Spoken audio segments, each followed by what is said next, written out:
Good morning, good afternoon, good evening. Welcome to today's Crypto Blast. It is Monday, the 11th of August, all day. You join myself and Cam from Institutional Fire, where Cam will be giving us a rapid fire update of the latest pricing, flows, and market moving using crypto markets. And I'm going to hazard a guess and say there's going to be a bullish tilt on what's going on today, given the fact that I've just looked at the Bitcoin chart. But before Cam cracks on, I'll get the legals out of the way. Nothing discussed on the space of this session constitutes trading or investment advice or infers any kind of endorsement by PIQ, myself, Ryan Paisley, Institutional Fi, or indeed my dear friend Cam. Cam, how are you? I'm very well. I'm very well indeed. How are you? I'm slightly stressed, and I can see Tom already on the call, so he's probably giggling to himself as well. You pair of bastards. So for anyone that doesn't know, I'm currently waiting to pick up my passport, where as soon as I do, I need to then rush to the airport and board a flight. And as Tom will attest, because he's been on a couple of flights with me in the past, I don't do well with like the stress management on getting to airports on time. I'd rather get there 5 hours early and get 5 pints in me. You know what? I'm on the same page as you, Ryan. I can Right? almost feel your Right? stress. I'd rather get there early. I'd rather just sit in the lounge, drink a few beers, knowing that I've only got to go Ah. 100 yards. Mate, what? I can't see any other way to be. Where someone like our dear friend, our mutual friend Tom, will quite happily get there we'll get to security when the gate's closing and just. And what really pisses me off, Cam, I know we're digressing away from crypto, but what really pisses me off is the people that do this, they always get away with it. They never miss a flight, so it just compounds They it. never miss a flight, do they? No. Right, anyway, sorry, what's been going on in crypto markets before I kill myself? A massive tangent, but honestly, I feel like that debate's going to be split 50-50. Um, Do you know what? I yeah, I'll might do be a interested. poll. I Put in might a do a comment. poll. Do you like to arrive early to a flight? Yeah, Five, do a fi- poll. Do a poll. This is 5 hours or brilliant. 5 minutes? Yeah, yeah. Tom's like, 5 minutes? Whoa, don't be too What early. am I going to do the other four? Right, exactly. Right, let's crack on with the crypto blast. We'll start off with the crypto market update. I have had to rearrange my prices. I prepped this about 2 hours ago, but all of a sudden, markets have already moved down. But, They ain't door nevertheless, they're numbers, still son. up. So They let's ain't start door with it. numbers. Exactly that. So Bitcoin trades at $120,600, which is up 7% on the week, where BTC now sits within 1.5% of its all-time high, after a massive move over the weekend. We saw leveraged short side order book get cleaned out, which propelled BTC from around $119,000 all the way up to $122,500. This move brought BTC within $500 of its previous all-time high. And then since then we've seen some massive profits being taken across the board. Not a surprise with such a massive move on the week. Like we just mentioned, 7% up. Massive there. If we look across to Ethereum, ETH trades at $4,200. Again, I'm going to say that again, $4,200, a massive move up over the last couple of months. It sits just 13% away from its all-time high. ETH is up 27% since August 2nd. So big moves happening on the crypto side of things. Obviously, this is a continuation that we've seen from May's breakout.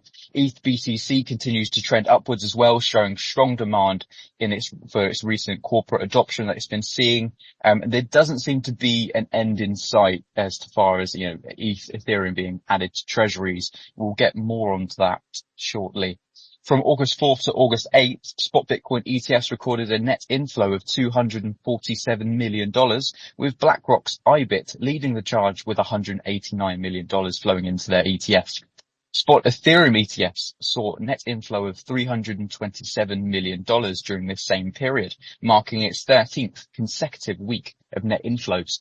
So massive, again, it's super bullish. You were right. You nailed the point right at the start of this space where there might be a bullish tint to this space. Well, if you look at that for the Ethereum ETFs, they're 13 consecutive weeks of just net inflows. Very impressive, and no doubt has been one of the core reasons as to why Ethereum's up absolutely massively since May. If we look down the market cap list, XRP is trading at $3.29, BNB is trading at $800, and Solana is trading at $181. So some moves up compared to last week. We saw the altcoins past Ethereum lagging a little bit behind, but over the weekend they've managed to catch a bid and are up quite nicely to start the week. Moving on to news that you may have missed over the weekend. So Nasdaq listed Fundamental Global Incorporated has filed an S3 registration statement with the US SEC to offer up to $5 billion with a B of securities in multiple tranches. The company plans to use the majority of net proceeds from the common stock offering to acquire Ethereum, with the remainder allocated to working capital, general corporate purposes, and operating expenses. So again, $5 billion there being essentially raised to purchase Ethereum. So a big buy incoming. The SEC and Ripple Labs have jointly filed to dismiss their appeals in the Second Circuit, ending the proceedings with each party bearing its own costs. This leaves the US district judges July ruling, which basically said that they are the final holding was waiting for the judgment to be taken place, holding that XRP secondary market transactions are not security offerings, while sales to institutional investors constitute unregistered security offerings. So it looks like there is an end in sight for that Ripple case.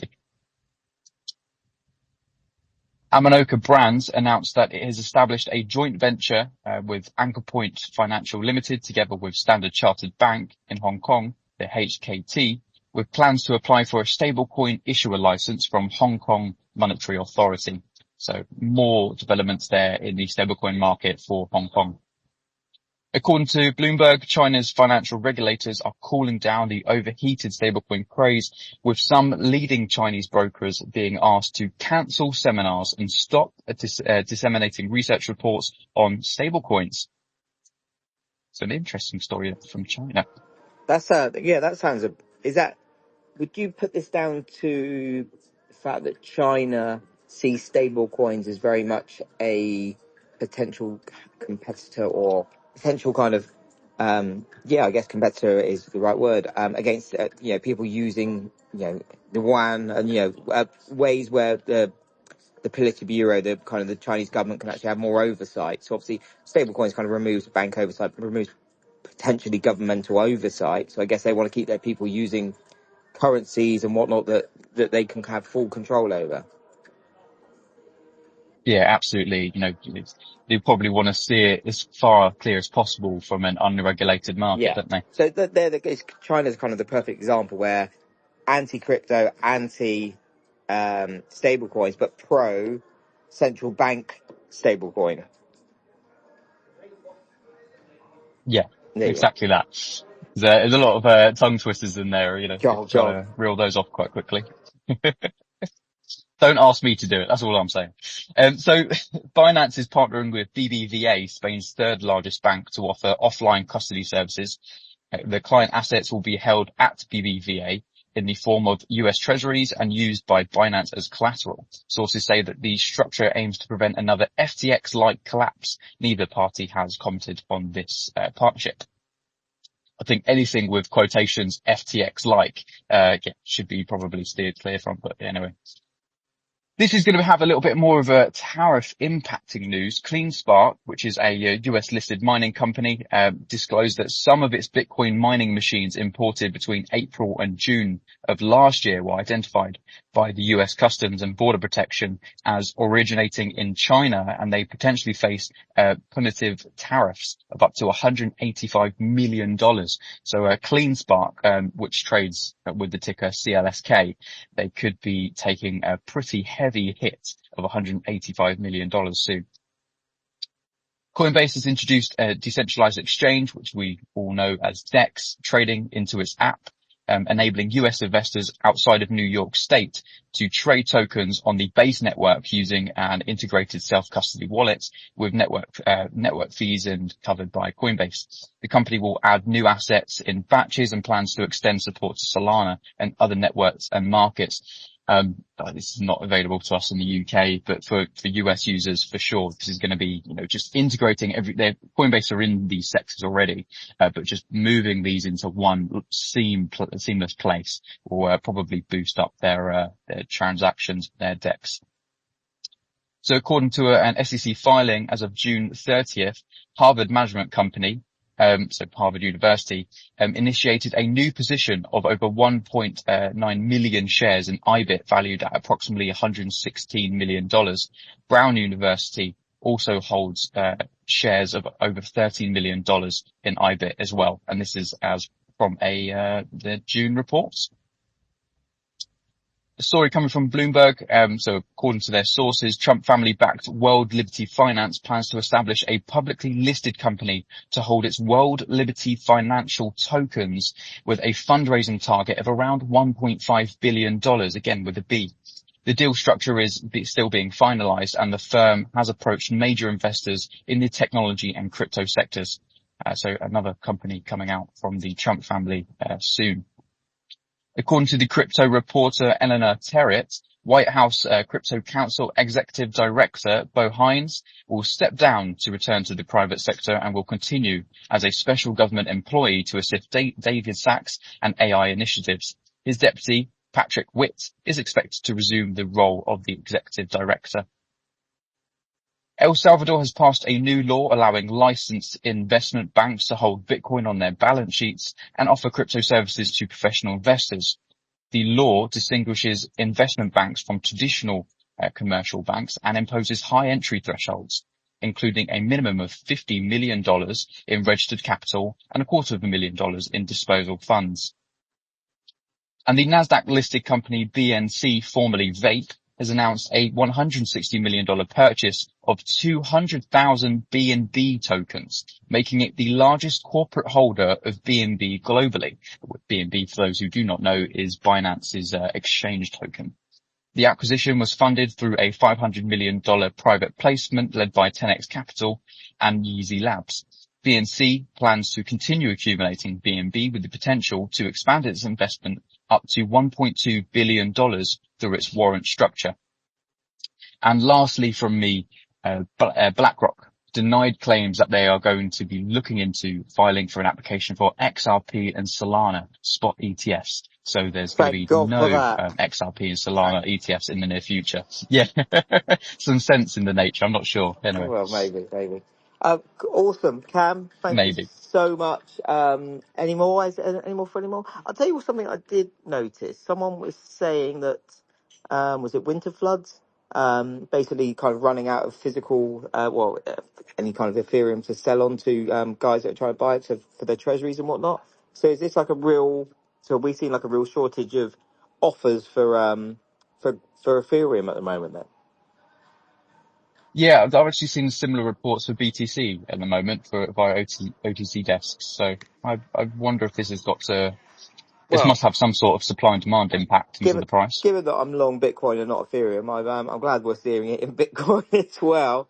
But yeah, cool. Anyway, Cam, thank you so much. Everyone, if you're not already following Cam, please do so, and definitely subscribe to the Institutional Fi Substack. What Cam's starting to put out is really very good. It stays away from the meme coin bollocks and actually impacts. He's talking about stuff that impacts proper crypto markets. But anyway, whatever you're doing, have a wonderful day. Keep it tight. Wish me luck. Get me passport and making me flight. And next time we see each other or speak to each other will be Wednesday, and hopefully I'll be on a beach in Croatia.